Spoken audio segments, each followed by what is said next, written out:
us as we move forward.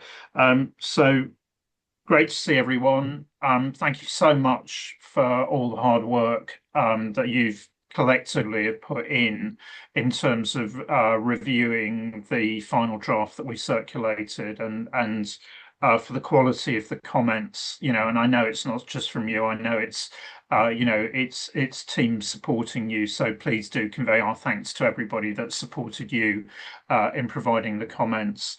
I think, the ballot draft that we've got has significantly improved and it's really tightened up very well. So we couldn't have done that without you.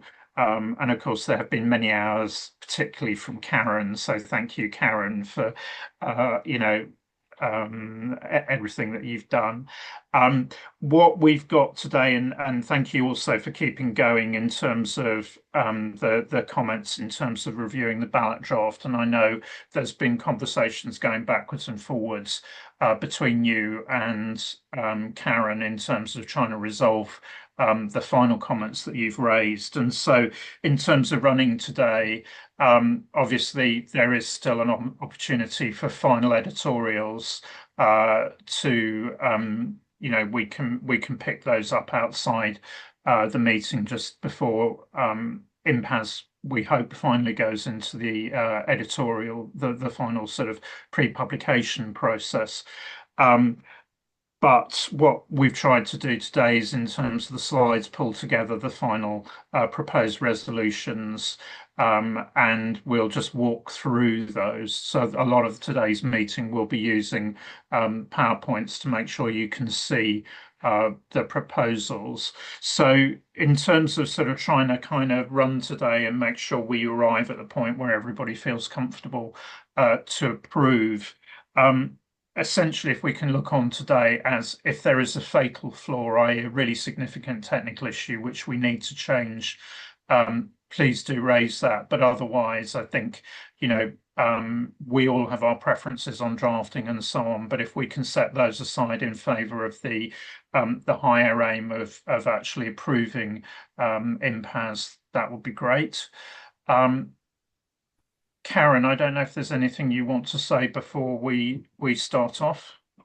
No, I mean, really to echo the thanks that you've given to everyone for comments, and we've tried to faithfully deal with all of those. But as you will have seen, that there were quite a lot of comments, and so apologies if I haven't quite dealt with an issue. And I know that in the follow-up, the ballot draft, I had misunderstood a couple of the points that people were making, but I think hopefully we have addressed those now.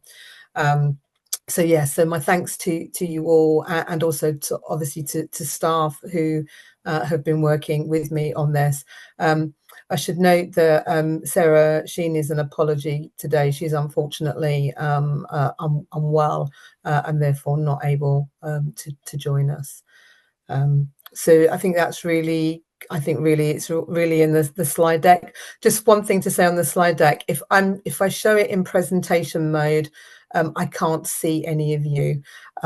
So I just wanted to kind of make that clear. But I think that's probably easiest for you in terms of reviewing what's going on. But please do stop me if there's anything that you want to pick up on.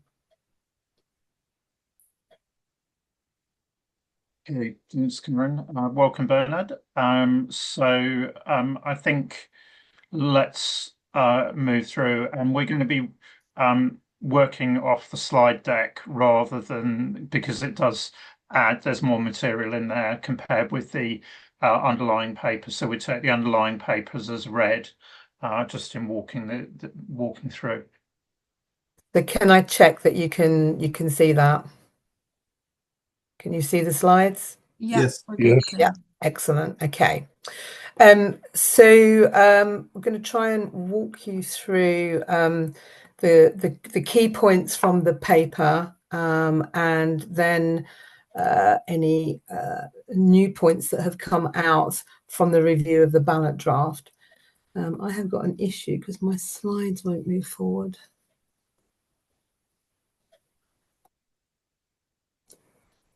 I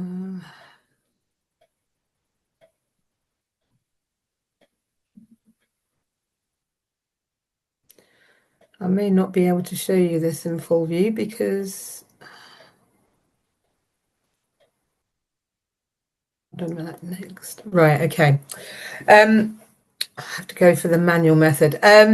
So just to pick up, firstly, some more general comments on the final draft that was circulated on the 18th of April.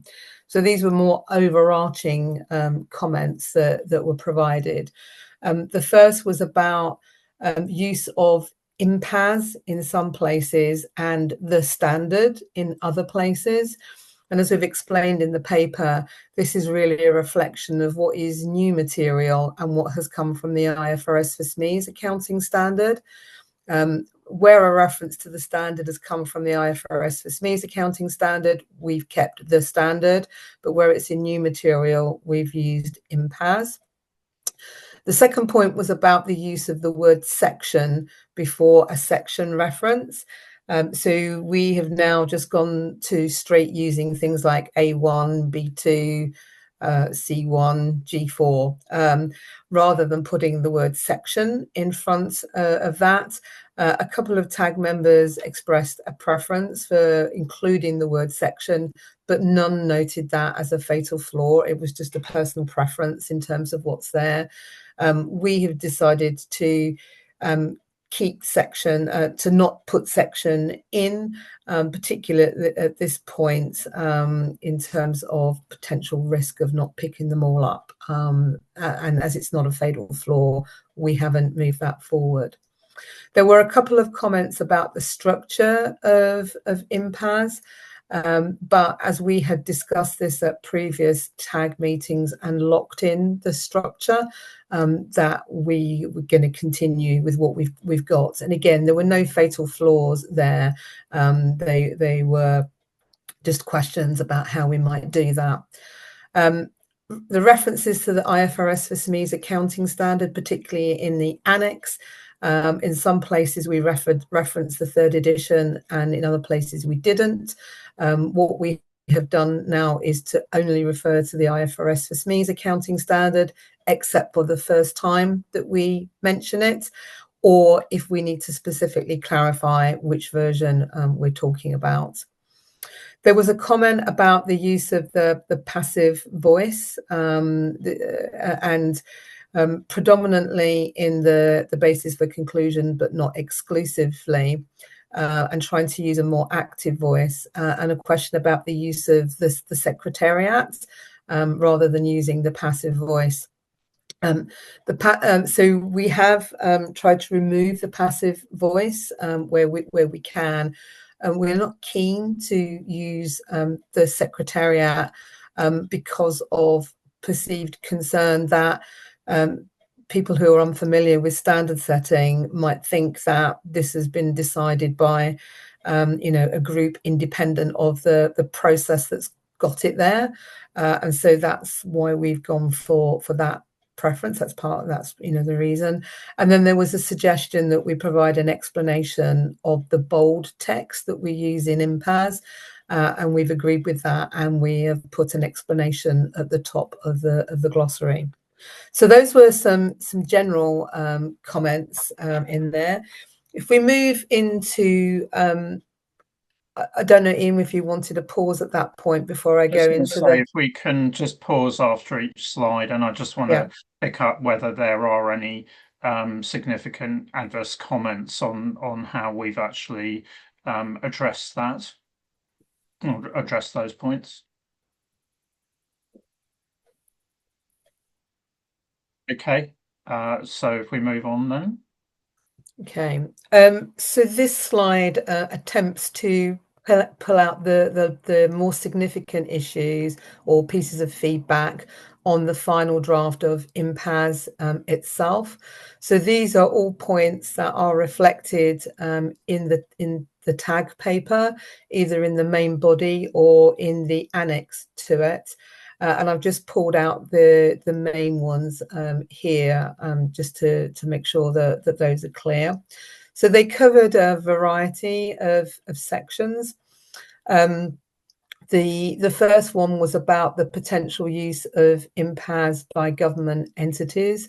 One tag member suggested that we should be more explicit to say that it's not intended for government entities, but reflecting the previous tag discussion, that it might be better to be silent on it to enable particularly arm's length bodies to use INPAS if that's appropriate. We didn't take that forward. The second point is about a carrying amount to the donor. In the fair value section, instead of replacement cost, we allowed cost to the donor in the exposure draft. Responses to the exposure draft there was a suggestion that we also include the carrying amount to the donor, but one tag member thought that on reflection that was a step too far. And so we have removed it, particularly in the light of an NPO that is gifted such an item will probably look at the condition of it anyway in considering what value to use as its deemed cost. So we've removed that. The third point was about the role of market participants in the fair value of donated assets, and moving away from a sort of an NPO specific valuation to one that looks at what the market would value it at. This is one of those points where I didn't quite interpret the feedback, and you'll see that we pick that back up in the next section. There was a comment about fair value of assets in a crisis situation and the extent to which we were specifying disclosure requirements. And so we have pared that back and made cross references as appropriate. There was a comment in relation to B1 on presentation and compliance that in allowing additional disclosures, we needed to tie that to the other requirements in INPAS, and in particular to ensure that additional disclosures did not obscure material information. So we've clarified the wording around that. There was feedback about the definition of restricted cash and whether we intended to include donor type of restrictions. There were some inconsistencies which we have addressed, and that doesn't include donor restrictions. There was a question about grants received for a capital purpose. And whether that was something that belonged in the cash flow statement or was something more appropriate for C1 on revenue.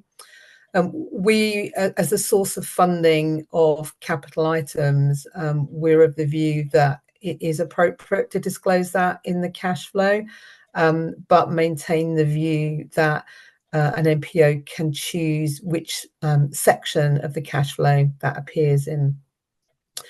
The next one was about costs that can be charged to a fund. A number of tag members commented on this part of the fund accounting section. And so we have made some clarifications in there in relation to all expenses, not just support costs, to say that all expenses can only be charged if they are permissible to be charged to the fund. And we've included other reasons to enable if a donor does not allow costs to be charged to a fund for an NPO to use that.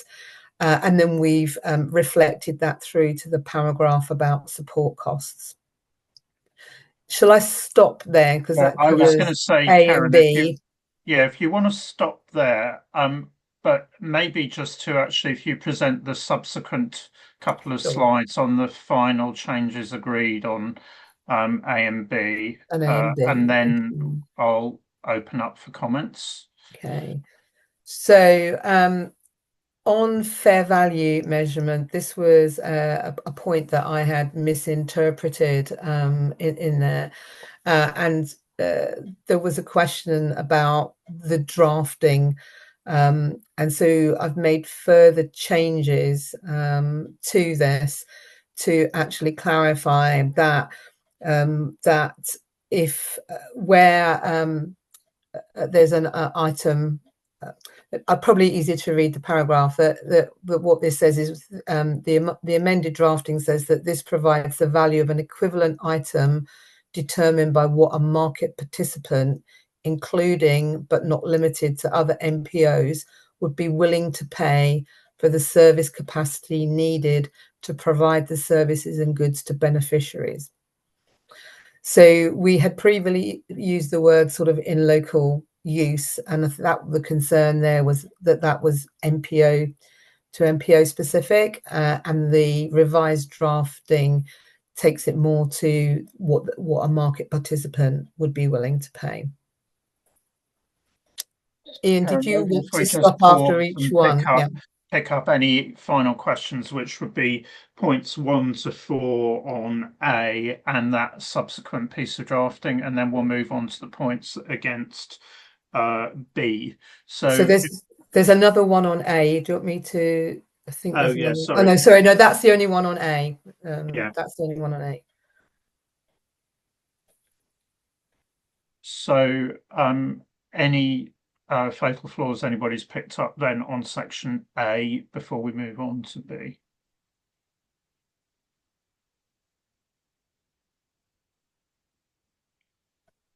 Okay, so move us on then to B. So that's items 5 through to 8 on that list. So there were two areas, two sections that had feedback on the B sections. The first was the statement of cash flows, where both paragraphs were impacted by the same point. We had made an amendment to the as a result of feedback to the final draft, but in making that amendment, I think we had moved away from where we should have been. What we were trying to address was a point that was made that an MPO may receive dividends. So it may make capital distributions, but it could receive dividends from a for-profit entity, and making the distinction between the two. Both capital distributions and dividends are defined terms in the glossary. So we've amended B515 to say that that dividends can be received as well as capital distributions received and paid.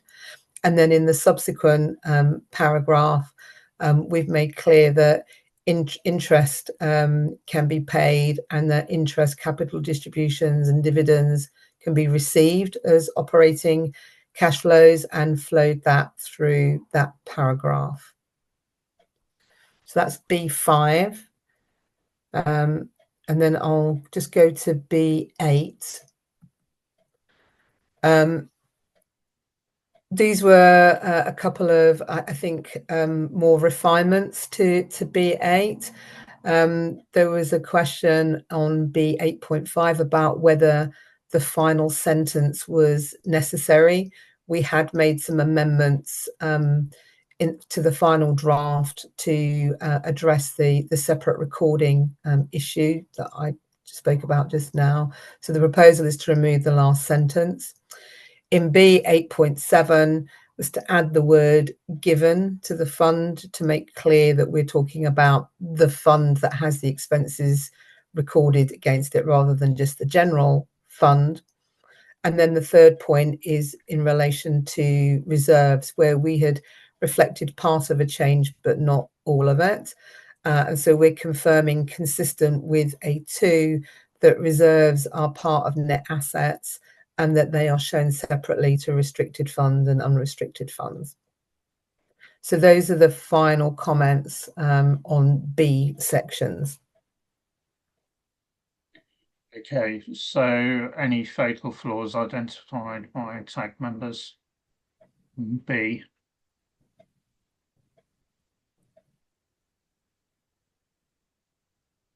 Okay, so do you want to go back to the slide then, Karen? So that's picked Yeah. up the first 8 items on your list there. Okay, so I'm going to cover the C, cover section C next. There is a further comment on that, but none on any of the other sections. So in C, there were a number of pieces of feedback about the decision tree in terms of clarifications to the decision tree, some of which have been taken on board and a couple that haven't, but they don't significantly change the decision tree.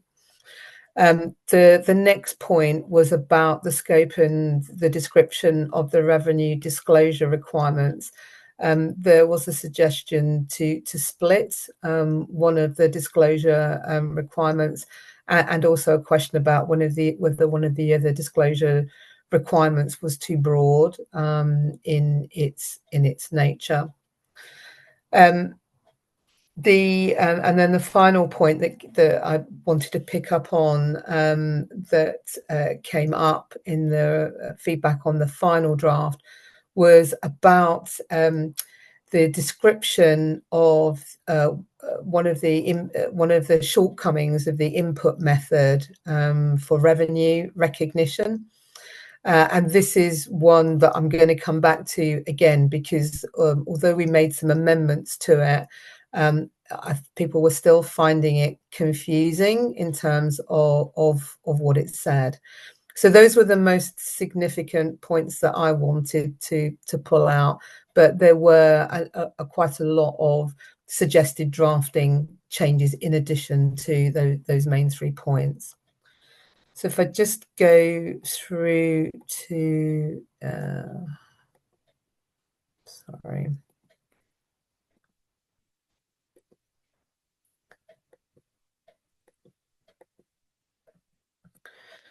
Sometimes the slides will move forward and sometimes not.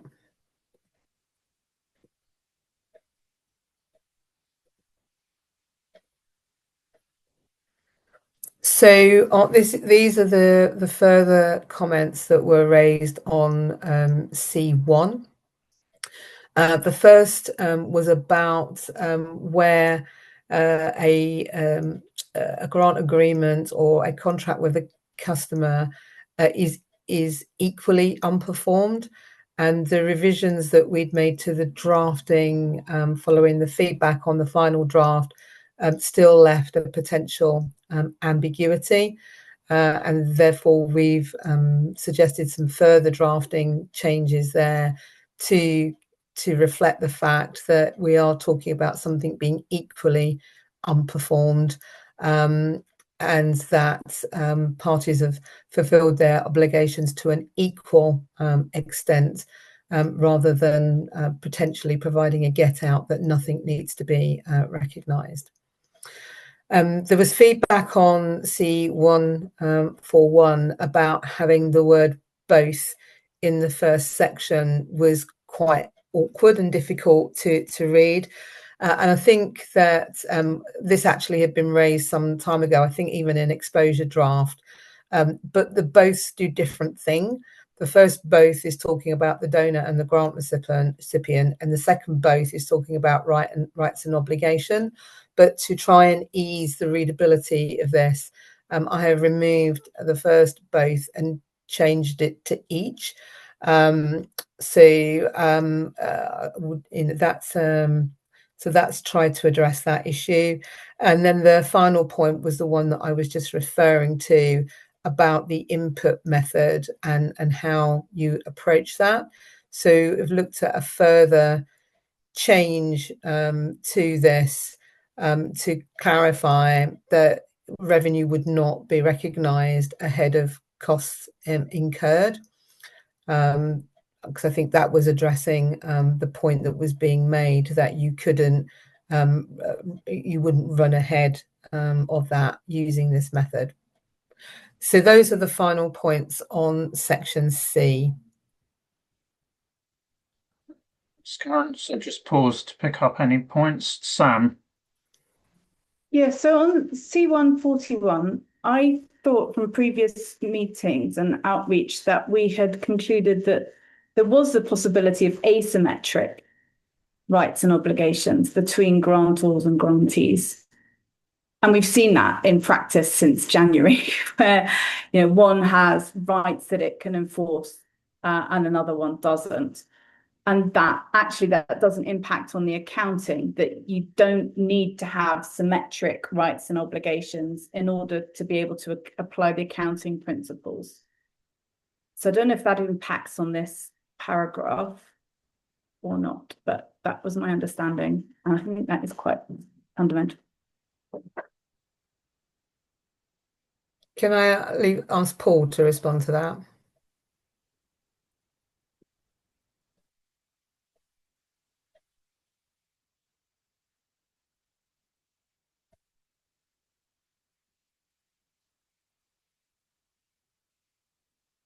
Yeah, I think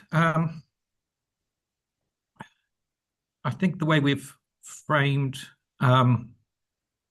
the delivery obligation is it's difficult, and the delivery obligation, delivery rights, it's difficult to use that model if you don't have rights and obligations in both parties. But I think what we have got is that if you have if you're the recipient and you have obligations under the agreement, but there is no either you don't have a right to enforce or there's no equivalent right on the for the donor, then I think where you would fall is you'd be treating it as a transaction, revenue transaction without a delivery obligation, but you would still then only recognise revenue to the point that you had satisfied the obligations. I think that's right, isn't it, Karen? Yeah, I think where we've got to is that I think when we went through this, to be a delivery obligation, you have to have both, because it is the enforceability by both parties that creates that. But you're right, there are transactions where you don't have both of those, and in that scenario, they wouldn't be a delivery obligation. So what about the case where the grantee really does have an obligation to deliver, which is enforceable by the grantor? So they do have a delivery obligation by all definitions, but they do not have an enforceable right to force the grantor to pay. So they do have to deliver, and they have effectively a liability, a present obligation if they don't deliver, but they don't have the right to enforce payment just because of the power differentials. Does that not mean that they would still have to recognize that revenue as part of a grant with delivery obligations? And to Paul's point, if you're recognizing it on a deferral basis, but then you're putting it in the heading grants that have restrictions but not delivery obligations, that could be really confusing, where you've got a mismatch between the accounting treatment and the title.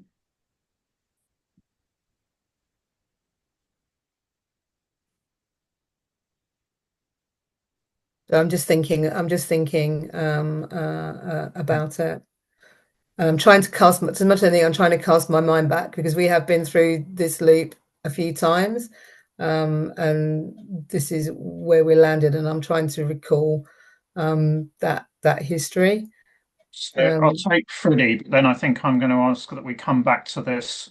Yeah, I think we have been round this one. I think it's probably yeah. just in the drafting, but I don't want Yeah, to no, I'm hold. just wondering, Yeah, thanks, Ian, where if grantee delivered whatever they're supposed to deliver and they still don't have the right to receive the grant,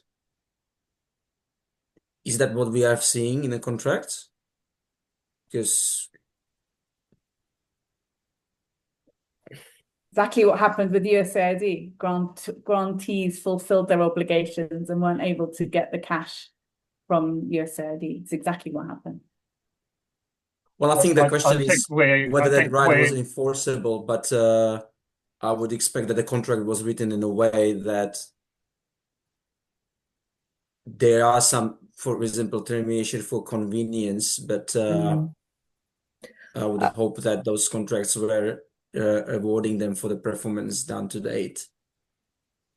I think the question is does the MPO have a present obligation? If the grantor has no obligation to pay, I think it's very difficult for them to say that they then have a present obligation. But let's take that away, and because we have been through this loop before, and I think we've concluded that this is where you need to be for a delivery obligation. The key question here was not to reopen whether it is both, but the construction of the sentence to make it easier to read. But I will take that point away. But what I'm keen to understand is whether the construction now is easier to understand or not. It is. And in being easier to understand, I think that's what's generated the query. But yes, it's much clearer. Okay, so we'll log that, and then I want to get some reflections on how we deal with that later. So take us back in then, Karen, to that list on the other sections, because those are all as per the proposals in the paper. Correct. There were no subsequent feedback on any of those sections. So there was it was pointed out that there was, I think one tag member expressed sort of difficulty with the construction of expenses on grants and donations rather than grant expenses. And we haven't amended it, although we frequently use the shorthand grant expenses, and I'm guilty of doing that because of feedback that we had at the time that grant expenses was better understood as being how a grant is expedited. It's the money you spend when you have a grant. And although that was the reason for raising this point, I think it's also the reason for not changing it. So we haven't changed it, but I just wanted to flag that point.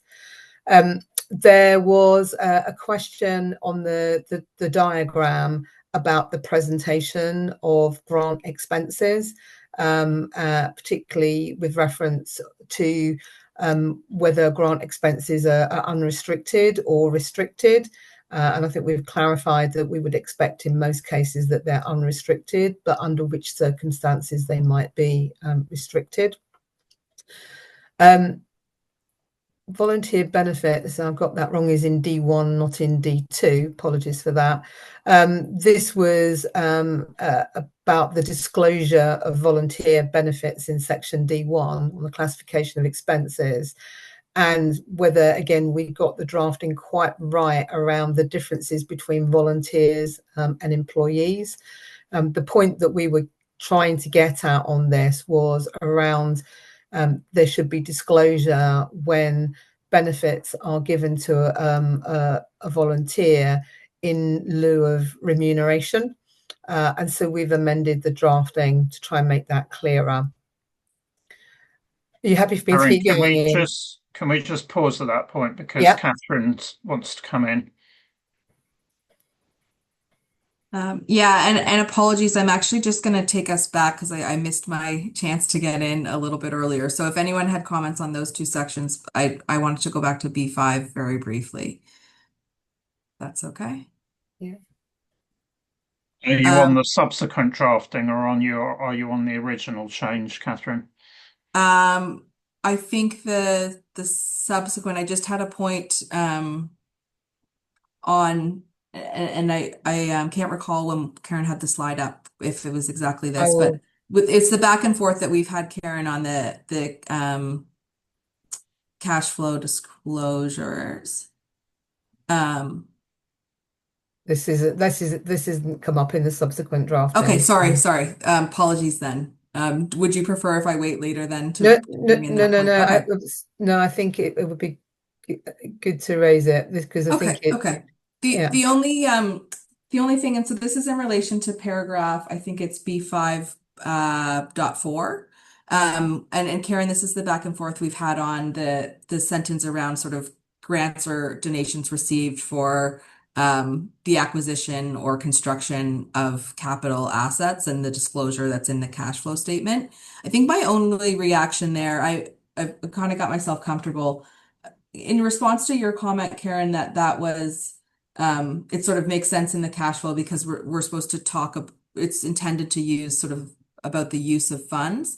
My only reaction is that in that sentence in B5.4, there's actually the word cash isn't there at all. It sort of just refers to grants and donations. And so it could be implied that we're suggesting, like, for instance, because we talk about construction of capital assets, if you get building materials donated, that disclosure applies to that. So I'm comfortable with it if we could get the word cash somewhere inserted in that sentence. So it's clear that cash flow disclosure item is intended to disclose actually cash received. Sure. Yeah, sure. We can do that. Thanks for that. Thank you. Sorry for steering us off course there. So then just move us through in terms of those final items then, Okay. Karen. There was nothing that I wanted to pick up on the E sections. On F1, we in response to feedback that we had on the exposure draft, we had include in the sort of part 1 of F1 in the basic financial instruments section reference to concessionary loans because respondents had said that it would be helpful to make reference to that. However, in this final review, it was raised that we don't really have any material on concessionary loans, and we don't have any material because we have not yet considered this topic, and it isn't within the scope of the first edition of INPAS. And on that basis, it may be better to remove it. So we have removed that from F1. On G2, which is on the investments in associates, it was suggested that we reference net assets in one of the paragraphs, as well as equity, recognizing that the relationship could be with another MPO, so we cover both off. Section H4 on supplementary information generally had quite a bit of feedback. And at the heart of that was about the relationship between H4 and Practice Guide 1 at a whole of entity level. And I think the confusion was around, did you have to produce a statement with notes, or what exactly were we intending? So we've made a drafting changes to a number of the paragraphs in that section to clarify that when we're talking at a whole of entity level, we are saying that information can appear in other notes to the accounts, or the information can be presented together as a single note. And if so, then it should follow the format of the supplementary statement. So I believe that those drafting changes have addressed those ambiguities, and we've had no further feedback on that. On the transition to INPAS in Z1, it was suggested that we make reference to the cash basis because some MPOs may be moving from cash, and also to make explicit reference to the IFRS for SMEs accounting standard rather than IFRS generally, because some MPOs may be using that currently. If I can stop then, and I'll come back to the glossary separately, if I may. Yeah, okay, and we're going to have that as a separate question anyway. Yes. Jenny? Yeah, it was just on the cash basis in Z1. When obviously, yes, I take the point that some entities, MPOs, are likely to be moving from the cash basis. And when I first read it, I thought, yes, that's fine. And then I thought about it a bit more, and I just wondered whether that introduced a slight ambiguity in the sense that some of the exemptions talk about being able to carry forward a previous balance, previous carrying amount. And I just wondered if I suppose I was assuming that an entity that had previously done a cash basis would have to recognise such assets on, or wouldn't be able to say, okay, well, I previously wasn't recognising this at all because I was doing cash accounts, so I'm going to sort of keep it at zero. And I just wondered if there was a slight ambiguity there, and there was worth putting something in a sentence in the basis or something that clarifies that those type of exemptions don't mean that you can leave it at zero if you're coming from a cash basis. Yeah. Yeah, that sounds sensible. Thanks, Jenny. Yeah. So we put something in the basis. Yeah. Okay, Karen. So then we move into the final slide on this section. Yeah. So I'm sorry, I don't understand why my mouse is not.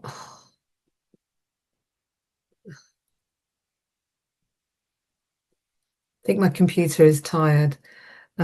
So do we want to cover the question 1 on this before moving into the glossary? So I think we have that one subject too, which is the resolution of the point that Sam raised, but subject to resolution of that point subsequently, are members in agreement with the question 1?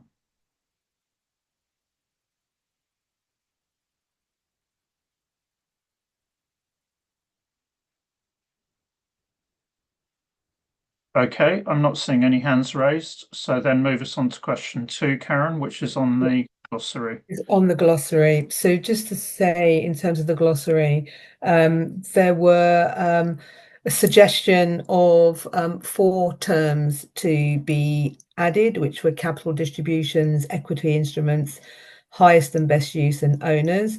2 of those were unintentionally omitted from the IFRS for SMEs, the last 2. There were 4 terms where we made some amendments. That's the full IFRS accounting standards, fund, IPSAS, and support costs. The IFRS and IPSAS removed some content. The fund description was significantly revised, and the support cost was a typo. And then following a further review, we took out a number of terms. We subsequently had feedback that one of those we had taken out in error, which was close members of the family of a person. But we took out a number of terms which included accounting profit, concessionary loans, economic phenomena, eligible cost, imputed rate of interest, intrinsic value, performance condition, project and service condition, where they do not appear in INPAS. So those are the final amendments, and we've put close members of a family of a person back in. Okay, thanks, Karen. So any questions on what's been done?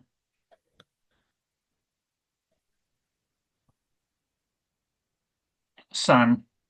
Very hopefully easy question. I just did want to confirm that if eligible cost has been taken out, is ineligible still in? Because I think that is referred to. Am I right? Ineligible costs. I can't tell you off the top of my head, but if it doesn't appear in INPAS, it's not there. Sorry, it is there. So it must be in the text. Yeah. Thanks, Nandita. Okay. So not seeing any other hands raised, so I think we're content on what's been done in terms of definitions. Okay. So we move on then into implementation guidance. Okay, so same approach to this. We'll go through a section at a time, and as with the with INPAS itself, the further comments that we had related to the A, B, and C topics. So we'll pick those up as we go. So from the feedback on the final draft, the key points that I wanted to pick out. And I should say, actually, ahead of this, there was a significant amount of suggestions in relation to the implementation guidance. And a lot of them were really great improvements to the drafting, which we have made. I've just tried to bring out here things that are perhaps more technical in nature rather than improvements to the drafting.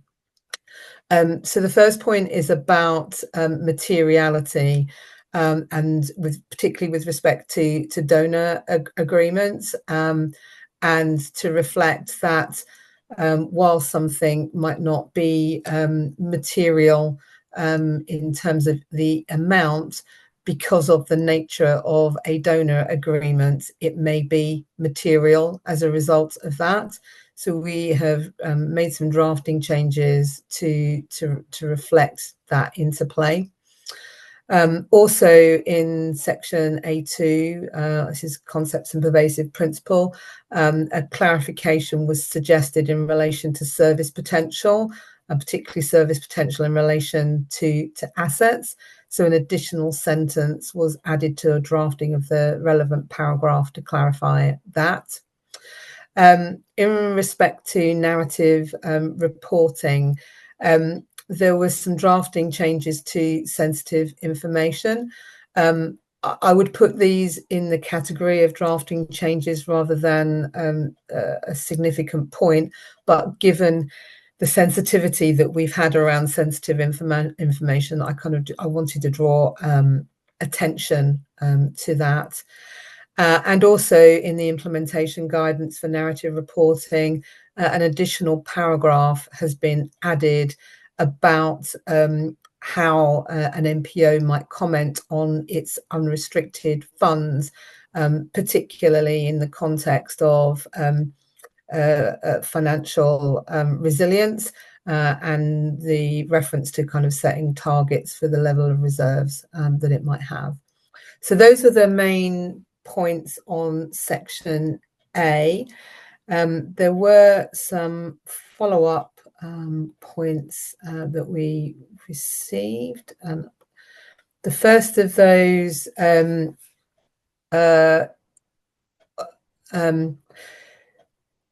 is on A2, and this is about the relationship between local laws and regulations, and the suggestion here was to tighten the drafting, because the way it was drafting might suggest that it includes these things rather than it requires them. So we've made some drafting amendments for that. Sorry, Nandita, apologies. I think Daniel's trying to join a Teams meeting. Could you just contact him and ask him to join the Zoom meeting? I can't see if he's there. I've just had a message flash up on my screen. The next point is in respect of narrative reporting. There was a suggestion that we change the word deliver to fulfill a mission. So again, drafting point, but given kind of consistency how we've used certain words, I just wanted to flag that one. And then the final point on this section is about how we refer to the types of information about the structure of an organization. And in B, we talk about the key responsibilities for those structures and things attached to people. We had used the word relevant, but the concern was raised that by using the word relevant, we might suggest that some people are irrelevant. And of course, that was not the intention. The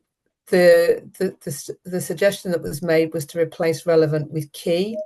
I have had concerns about using the word key because we use the word key personnel for related parties, and I didn't want there to be any risk of confusion between those.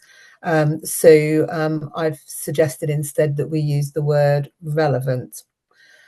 And then the final, I think it's the final.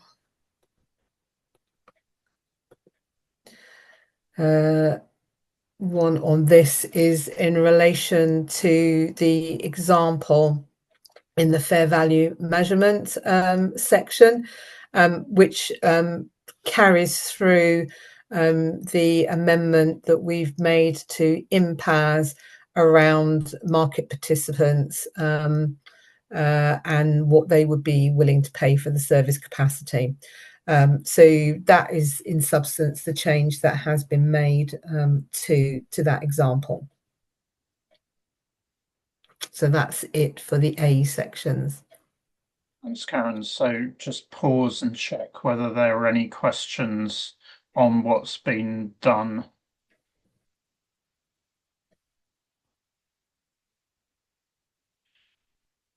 Okay, so not seeing any hands raised, so let's move on then. Okay. Seems to be easier going backwards than it is forwards. Right. Okay. On the B sections, there were just 2 points there, both in B8 on fund accounting. The first was a suggestion that we should make reference to both temporary and permanent restrictions, and so a sentence has been added to make that point. And because of the changes that we made in INPAS about the costs that can be charged to a fund, we have made the corresponding changes to the implementation guidance in B8. Subsequent to that, in the ballot draft, we have had 2 further points raised. One is on section B1. And the concern here was around the use of alternative labels and headings, and the sentence in there that an MPO mustn't use alternatives if it would be misleading. We had used the word should. The suggestion was to change it to shall, but we tend to use shall for the authoritative guidance, so I've amended that to must. And then there were a couple of points on B8. On IB 8.44, there was a consistency point where we had removed text from INPAS, but we hadn't removed it from the implementation guidance, so that is just taking that out.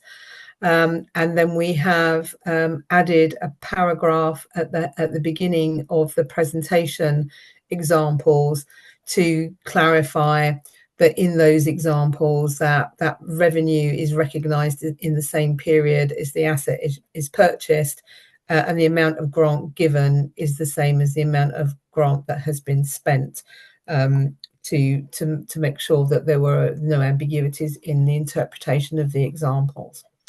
So those are the changes that have been made to the B sections.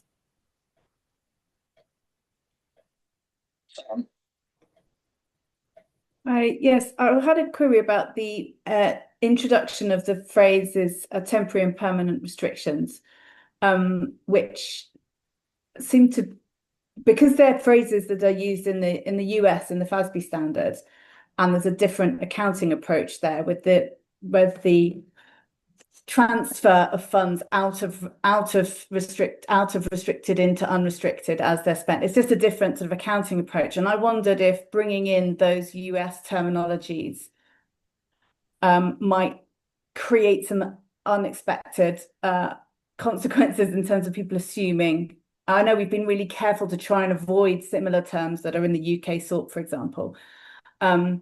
And I wondered if we had to use those actual terms, or if we could use alternative descriptions to create the same meaning, as in like sort of endowment types, where the restriction is on you can only use it for the revenue or whatever. Because temporary restriction, is that just like it's restricted until the 30th of June, or is that it's restricted until it's spent, which is I think the US kind of meaning. So anyway, it's just it's not a fatal flaw, but I do think that it's worth mentioning because I think there's a risk of misunderstanding given the US context. I think we're too late to make that change, Sam, at the moment. I think we can see whether we can add a sentence to the basis of conclusions, which just actually comments on that. But at this stage, I think, we can't do more than that. And it's one of those things where wherever you go, there's potential problems, and it could be in other jurisdictions as well. So I think if everyone's consent, the way we deal with that is just through an additional sentencing basis for conclusions.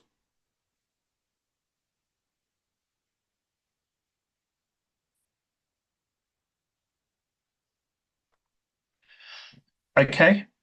So take us back into the final bits on the implementation guidance. I'm probably where I was. There were no points that I picked up on the final draft of the implementation guidance in relation to section C, but there was a follow-up point which was about the table that is in C1. And this is a table that tries to look at revenue recognition in relation to different types of grant agreements, and also trying to address the interplay with administrative, if I can use the word, conditions that are there as well, to clarify that the fact that there is an administrative compliance requirement that didn't necessarily lead to revenue and the question was that there wasn't really an introduction to that table. It was just there.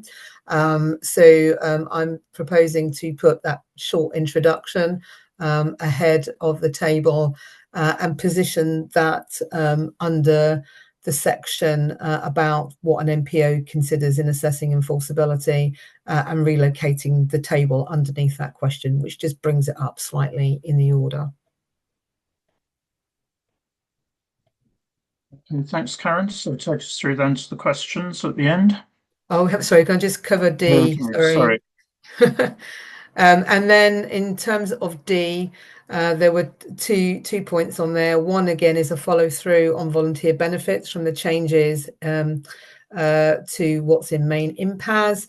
And then the final point was on the grant expenses flow chart, where a clarification was added about where a grantor can avoid the transfer of expenses. So, gosh, sorry about this. I've got no idea why it's not responding. So, similar question to that relating to INPAS about whether TAG members are content with the proposed amendments to the implementation guidance.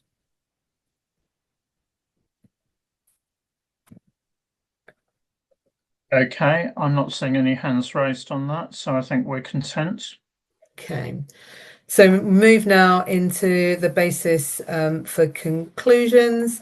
There was a point about the preface didn't include any reference to donors, which would be helpful in setting out their relationship with INPAS. So that paragraph has been added, and I'll just cover the A sections as well.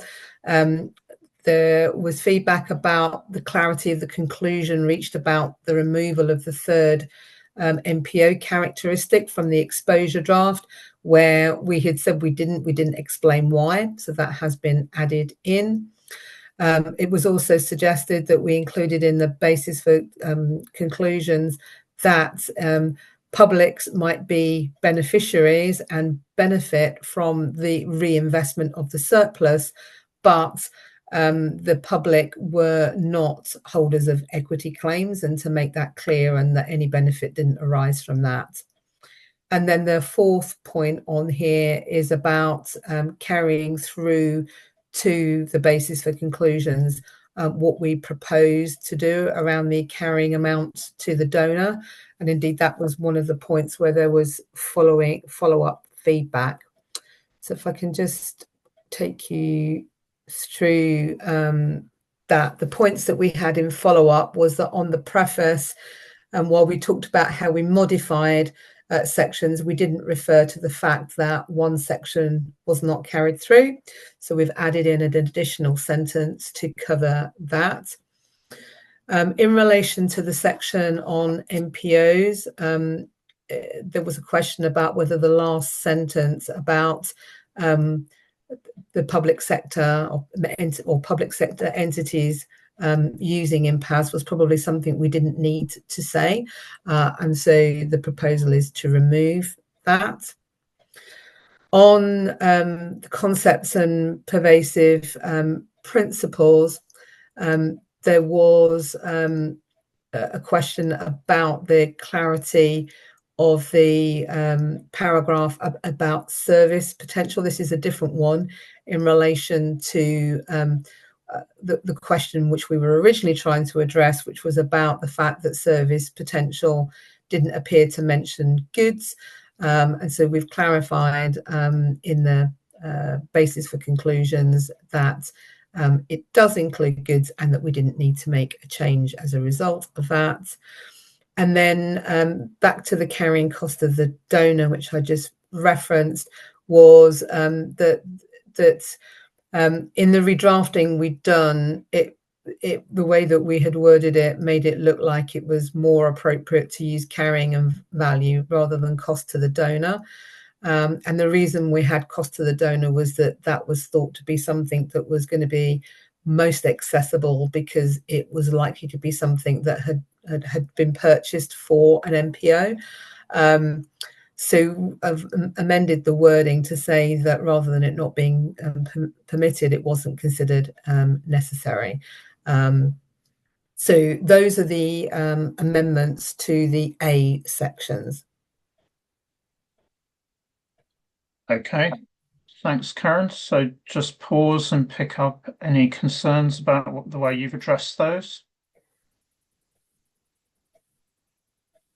Okay, so move us on then. Okay, back to this. So in terms of the B sections, there was a point about although we had referenced in other sections about not all tag members supporting the split of the statement of income and expenses and the statement of changes in net assets, we hadn't included it in B3. So we added in a paragraph to clarify that.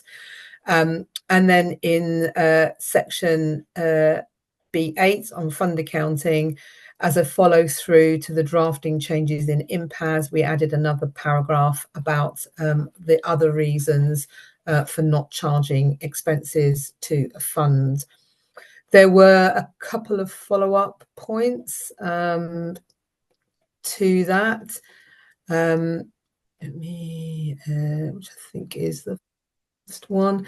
So there was a comment about the statement of changes in net assets, and this was in response to some additional text that we'd put in where clarification was being sought about unrealized gains and losses. And there was a request for a description around that.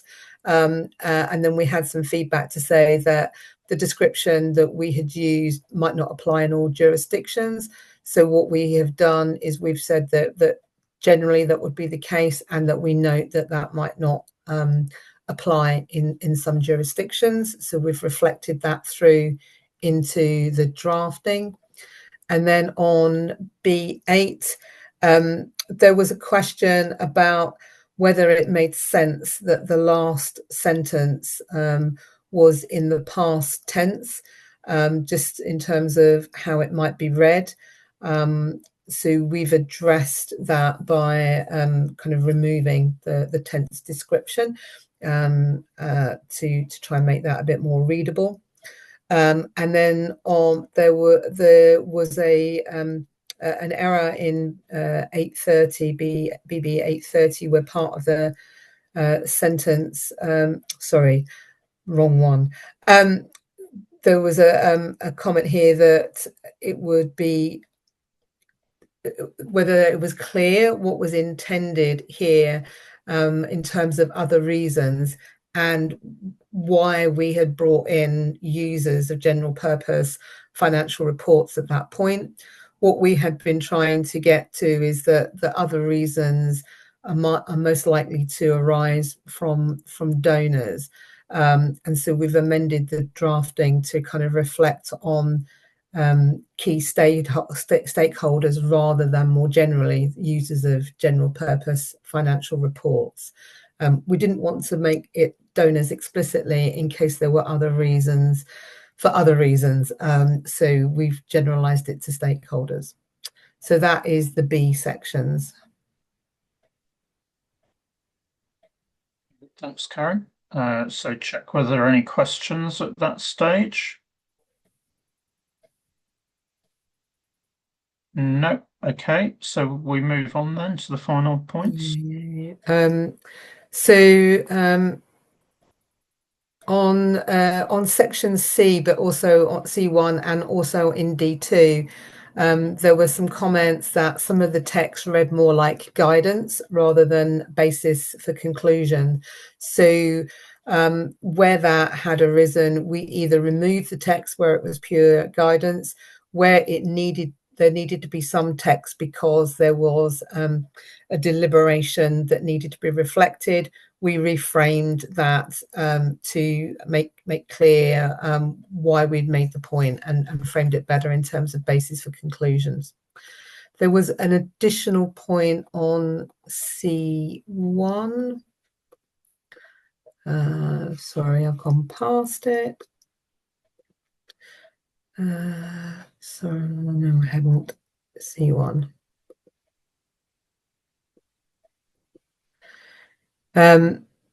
So, and this was a drafting error that the way that we had written it, we were suggesting that INPAS had been amended, which was not possible because we hadn't issued it as yet. So we've just made some drafting changes to reflect that point.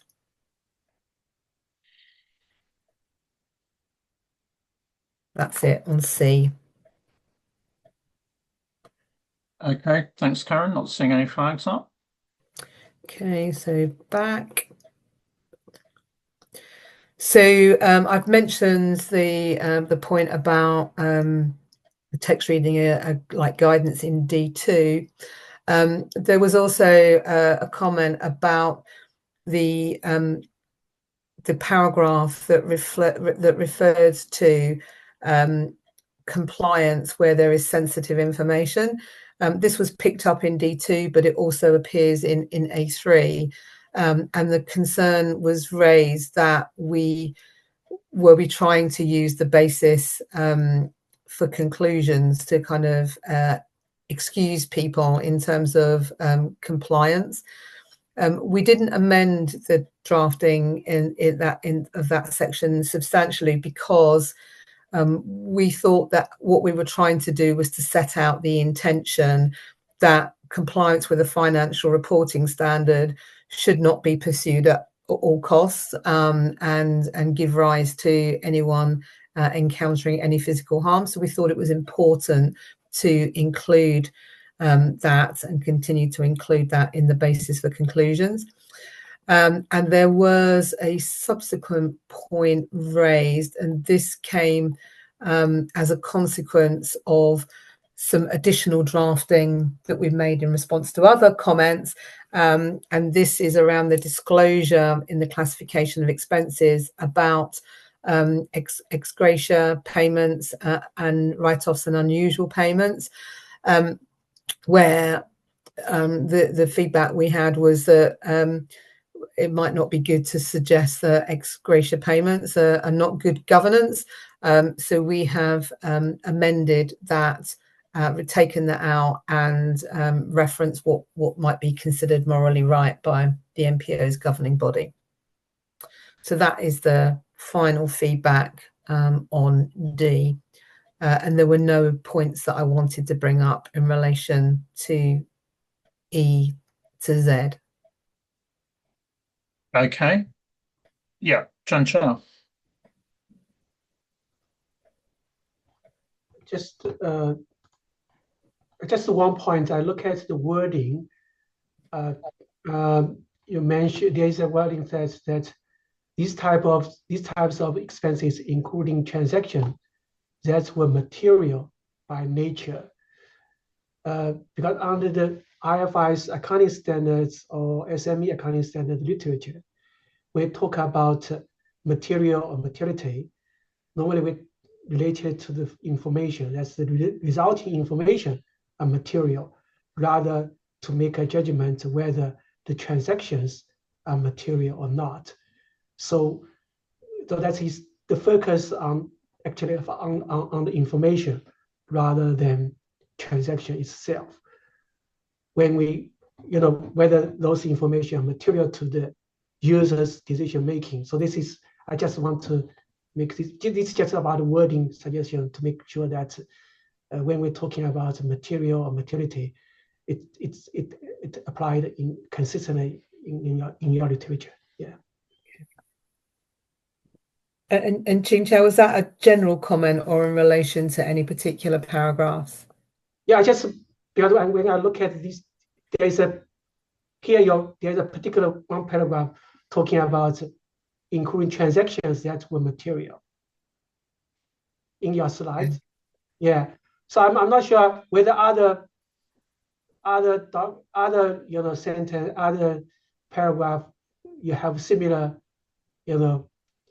wording, but when I look at this wording, sounds like not so consistent with when we're talking about material. It's only referred to the resulting information, whether they are material to the users. And okay. just about wording suggestion. I think I understand your intention, but hopefully apply that wording consistently, particularly. Yeah. Okay, so I think we need to amend that paragraph accordingly, and then there's just a check in terms of whether that appears elsewhere. Yeah. Yeah. Okay, Sam. Right. Yeah, I was just a little puzzled by the intent of the morally right, this morally right paragraph. We pick this one up separately, Sam, please. Yeah. I don't want to start to debate at this stage, and it is only basis for conclusions. It's not authoritative. So okay. we do need to move on. So I'm going to propose a process that we will adopt just to clear up these final points. So we'll pick it up in that. So can I move on to question 4 then, please? Yeah. So again, similar question to the previous ones, but this time in relation to the basis for conclusions.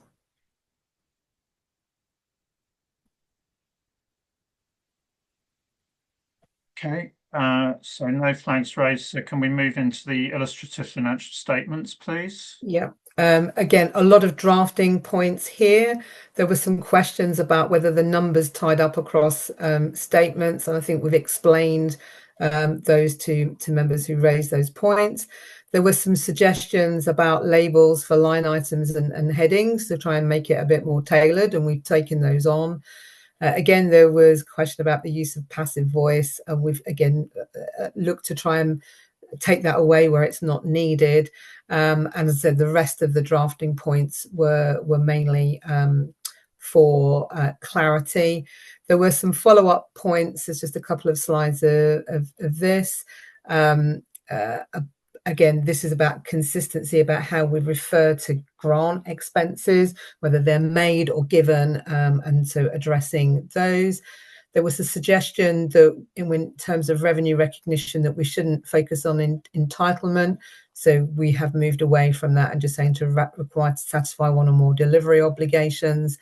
And we've also made amendments to the references to the sale of goods and services to talk about control passing rather than when it was purchased or when it was delivered. And then on the final slide for this, there was a crucial word missing of estimate, which is very important on a section on key judgments and estimates. So that has added in.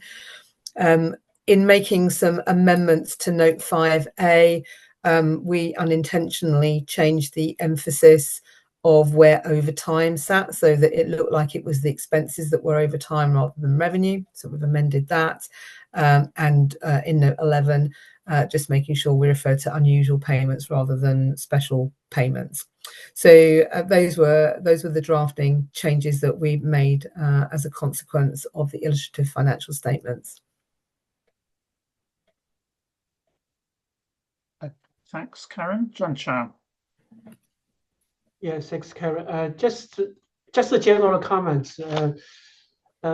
Because IFRS for SME accounting standards team, we actually did a lot of working on developing illustrated financial statement, which was included in the third edition of IFRS for SME accounting standards. So I wonder after today's meeting whether, Karen, you can contact Michelle. Probably Michelle have some wording suggestion, whatever, in relation to your illustrated financial statements. So I just want to let you know that. Yeah, thank you.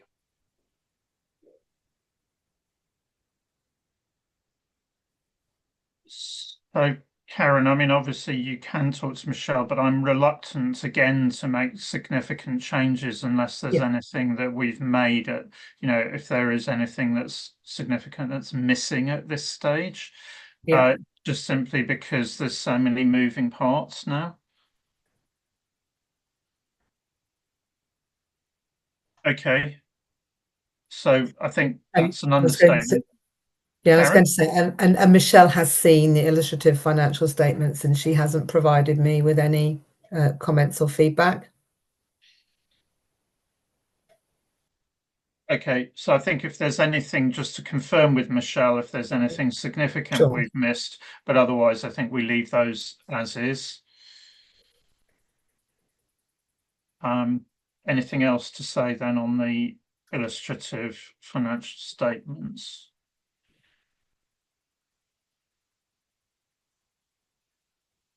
So I think, Karen, that takes us through the way in which the comments have been addressed and the way in which subsequent comments on the ballot draft have been addressed. Now, clearly there are some editorials that we need to ensure go through correctly, and there are some additional points to basis of conclusions, and we need to just examine that point that Sam raised in relation to revenue.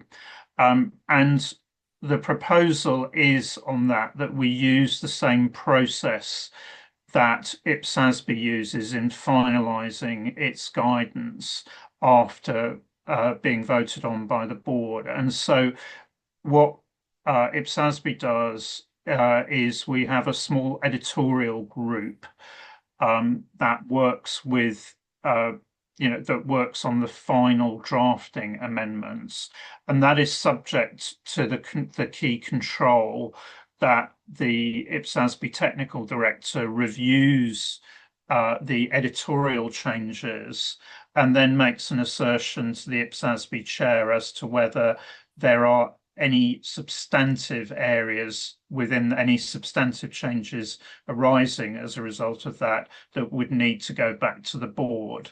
So I'm proposing that we use the same process here because we have a limited number of changes which will require some, just deliberative thinking in terms of how we address those rather than dealing with them through discussion in this group, because the experience always is that actually that tends to be not produce good answers eventually. So I want to check firstly if TAG members are okay with how that process will operate, and if you need clarification, we can circulate the written version of the IPSASB process.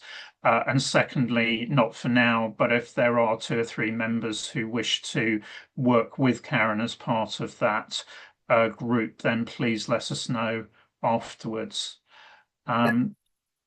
So is everybody content that that's how we deal with those remaining changes that we've picked up as we've gone through?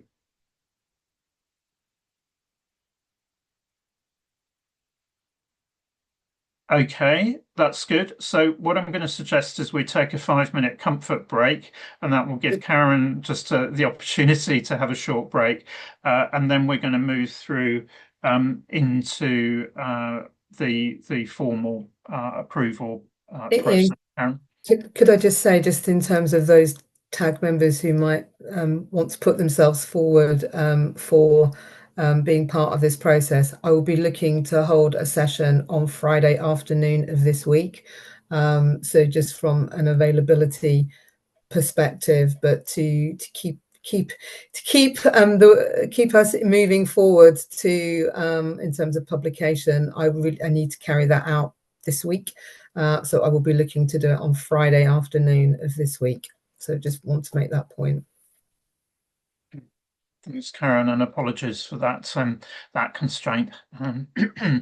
Okay, so if we take a 5-minute comfort break, so we are now moving through then into item 2 on the agenda, the proposal to approve INPAS for publication. So Karen, if you can just introduce this then, and then we will walk through the various different steps in this process. Okay, so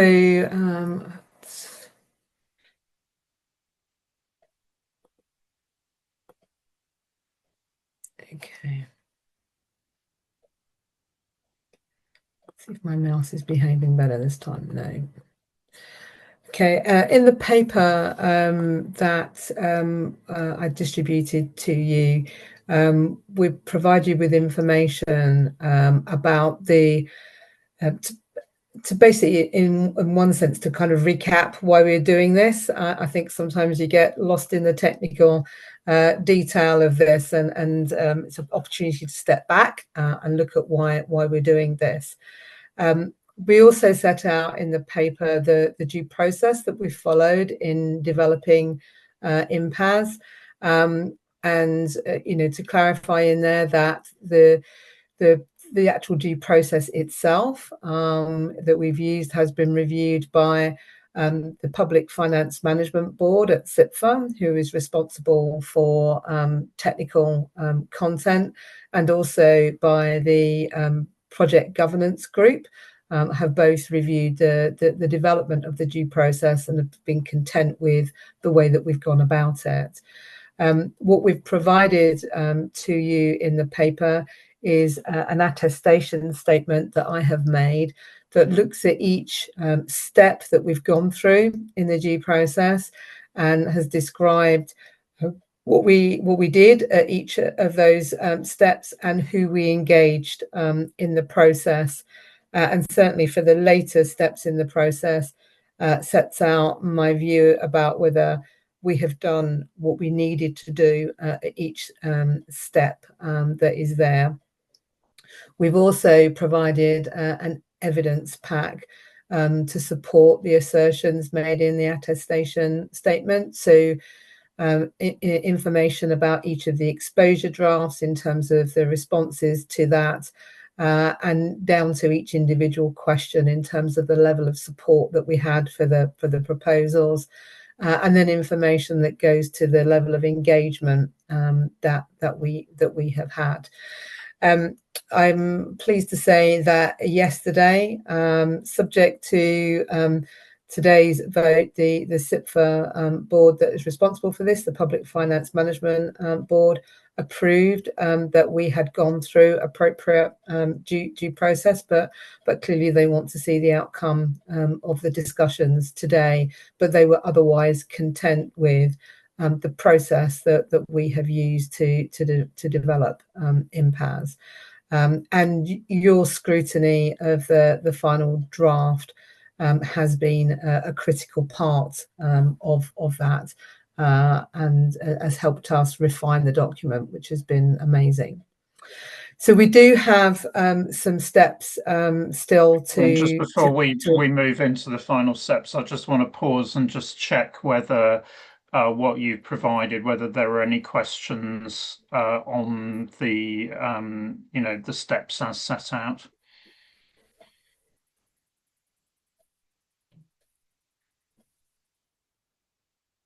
No, not seeing any flags raised. Thanks, Karen. And so in terms of next steps, I think as we've just discussed, we need to finalise any residual drafting points for the relatively small number of things that we've discussed today.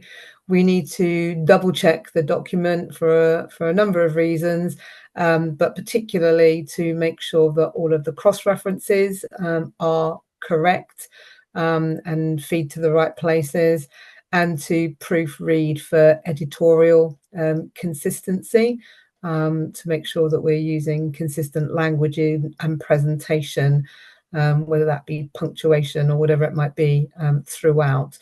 So that will happen in the beginnings of our publication process to make sure that is addressed. So those are the final things that we need to do to complete the document. I don't know if there's any comments on that.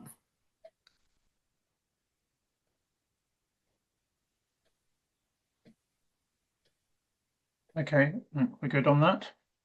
Okay, so then taking us into the voting arrangements, and to remind TAG members of what those are. So the quorum is 2/3 of TAG members, and I think we've confirmed that today we do have a quorum. We have, and just to confirm on that point, Karen, we have 12 of the 13 TAG members present. The only one who isn't present is Tamba. Excellent. And then approval requires 2/3 of the TAG members in attendance, and a reminder that chair has a casting vote if the vote is tied. Okay, so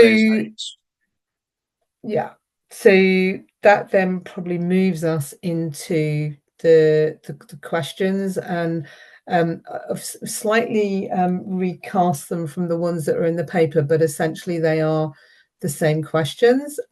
So we first want to look at, if I can call it, the preliminary questions. And Ian, I don't know if you want to take over at this point. Yes, so I would suggest that actually what we do is we just walk through each of these questions in turn, and then we want to check whether there is any disagreement with the following statements. So the first one, respondent and TAG member feedback has been considered and necessary updates to the text or a summary of discussion have been included in the basis for conclusions.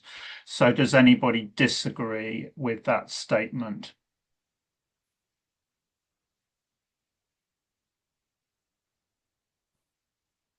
Okay. And then the second statement, based on evidence provided, due process appears to have been followed. So any disagreement with that?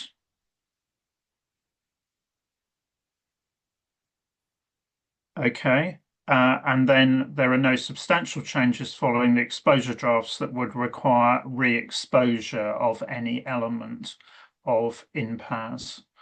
Is there any disagreement with that statement?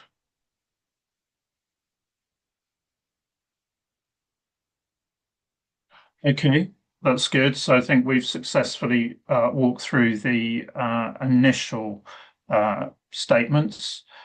So Karen, then that moves us into the actual vote. Yeah, this is, yeah. I was just going to say that this is the final question that was in the paper that was sent to you. following some input that we had from TAG members about just the scope of what was being asked for, I've slightly amended the question to kind of focus on the technical side of things, because clearly it wouldn't be possible for you today to say we could hit the button tomorrow, because we've acknowledged that there are a couple of final steps that we need to take. So we've just reframed the question slightly to reflect that, and to focus on the technical content, which is the important thing for this meeting. Okay. Thanks, Karen. So just to check that everybody's okay with that question now, and then we will move into the formal approval vote. Before you move into the vote, if you can let me know so I can stop sharing my screen so I can help count. Fine. Okay. So in terms of the voting process, this is only TAG members that are eligible to vote. If I can ask you to raise either your physical hand or your virtual hand, and we will go through in order. So we will go through and ask the question, those who approve INPAS for publication, those who do not approve INPAS for publication, and those who want to abstain. So there are three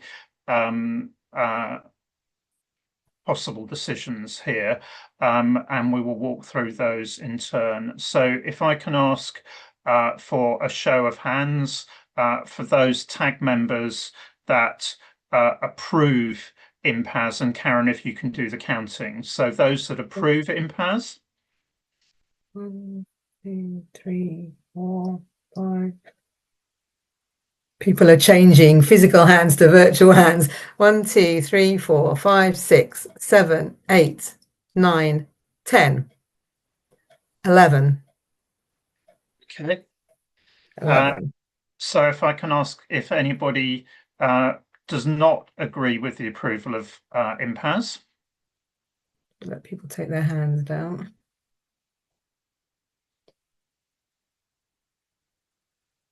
Mohammed, you voted yes. Can I just check? It's just a residual hand. Yes. Okay. Yes. Yes. And then if there are any abstentions. Okay. So I think we have approved INPAS by 11 votes with 1 abstention. And Jeff, just to ask you whether you want to make any comment on your abstention at all. Thanks, Ian. So I'll say something officially and then unofficially. So officially, as a FASB staff person, because of the technical nature of the vote, even though I'm acting in a personal capacity, I must abstain. Now, unofficially, and purely personally, as someone who spent about 4 decades working in and with the nonprofit sector, I believe this is an outstanding piece of work by staff. I'm proud to have been of whatever help I've been able to have been in these past several years. And I hope that the publication of INPAS will do a lot of good for a lot of nonprofit organizations around the world. Thank you, Jeff. I think that's very helpful to understand that, and thank you very much for your your personal contribution throughout many years, not just in the technical advisory group. And I think that goes to everyone who has contributed to the approval today. I think it is truly a landmark, and I think we all really truly hope that this will move forward the cause of strong financial reporting in the NPO community.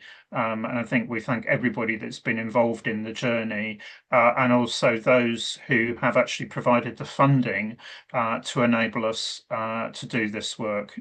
They really have been fantastic. So just a round of applause for everybody. Yes.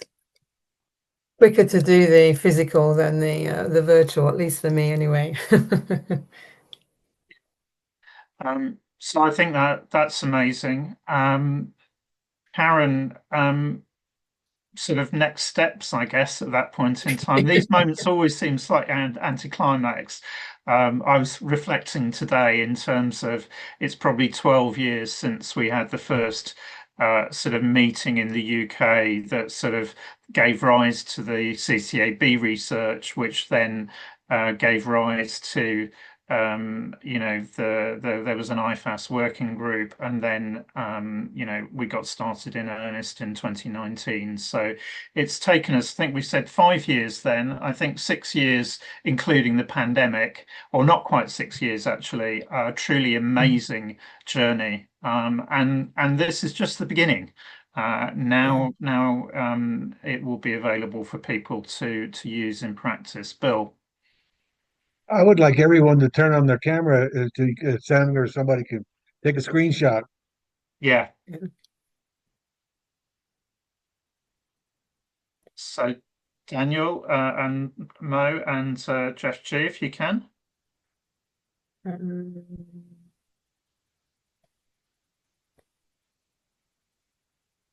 They were there a moment ago. Yeah, I saw them.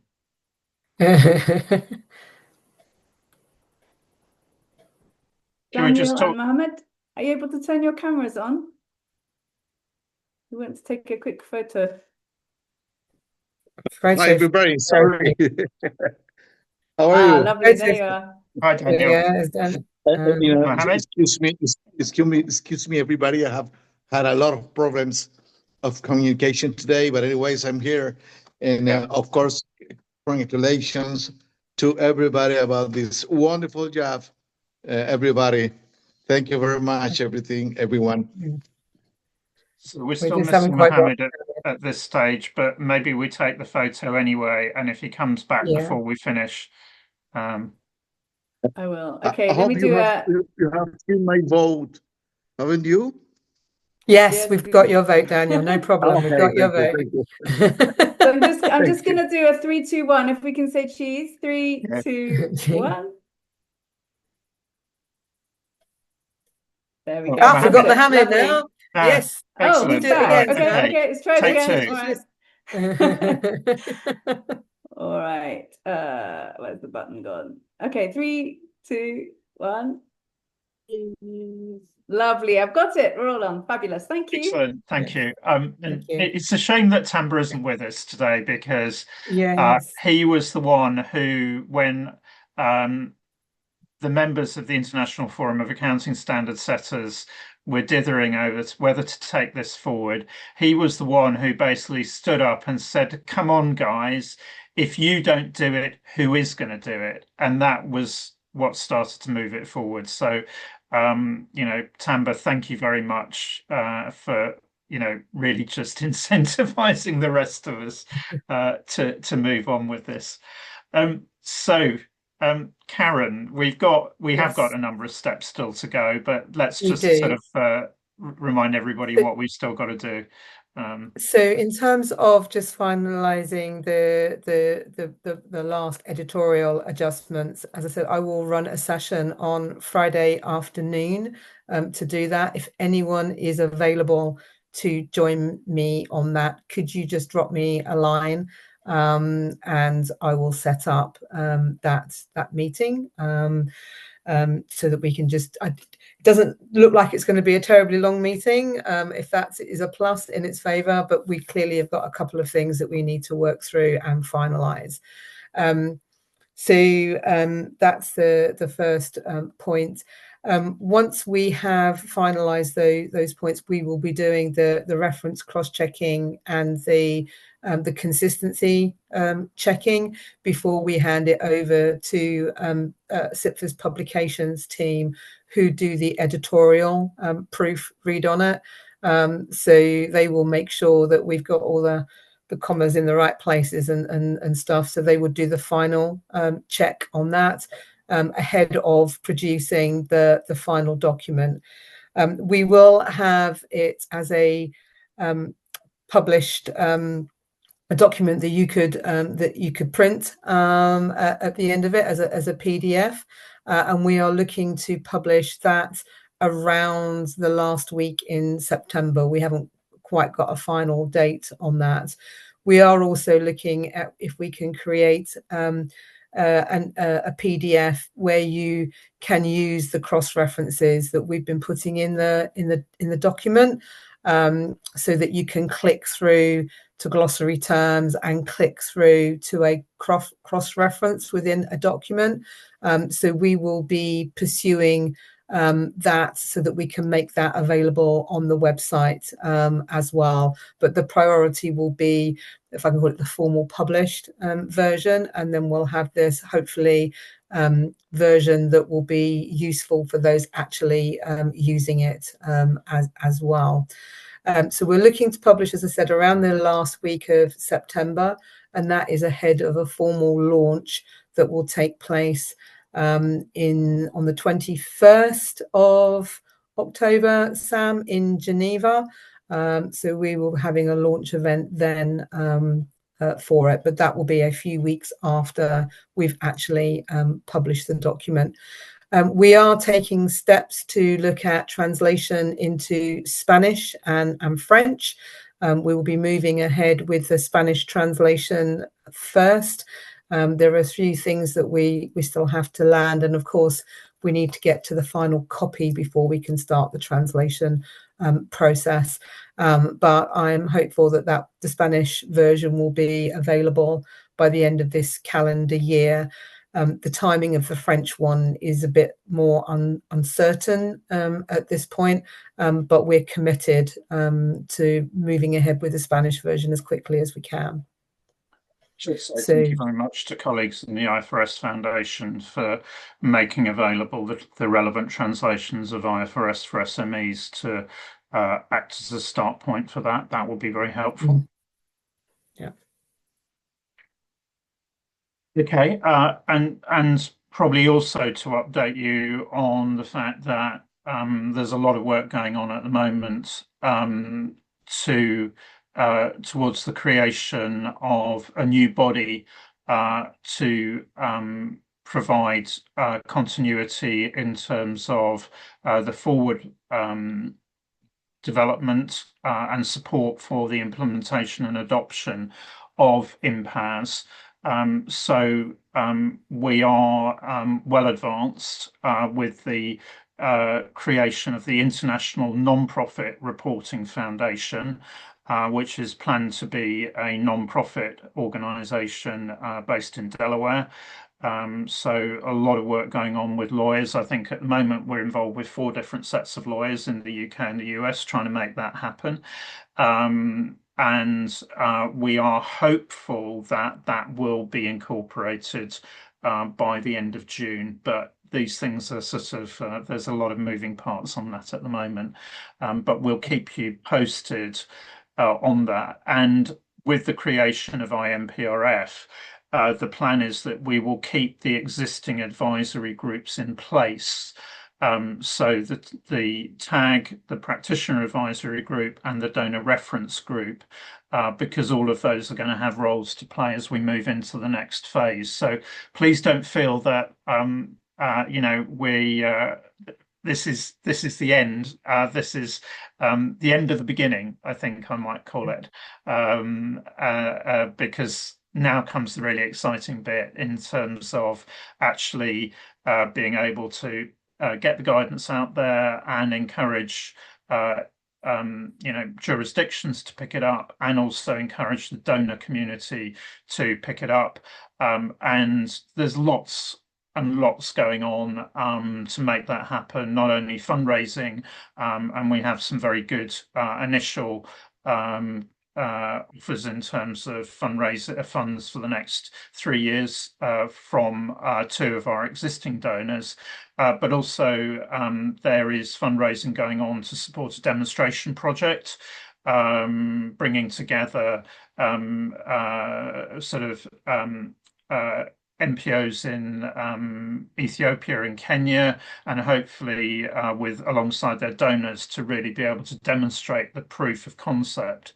And then also in terms of supporting guidance, we also have the finalisation of work going on Practice Guide 1 on harmonised donor reporting, Practice Guide 2 on grant terms and conditions. So there's lots still going on, and certainly we would want technical advisory group input to those. We've taken Practice Guide 1 out of this approval process, but that's moving ahead well. And I just really pause there to see whether Karen or Sam, there's anything that I've forgotten in all the amazing amount of activity going on at the moment.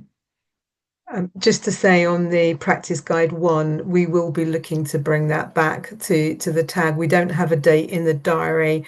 I'm going to assess how much has changed from the version that you've last seen to determine whether we do that in correspondence or whether we have a short meeting to clear that, because we're looking to publish that at the same time as INPAS. We just disconnected it because of some interdependencies, and it was just easier to handle that way. But I suspect probably in July we'll be looking to clear that document, so a slightly separate process for that. A couple of people have also asked us if we're going to have a meeting in late September.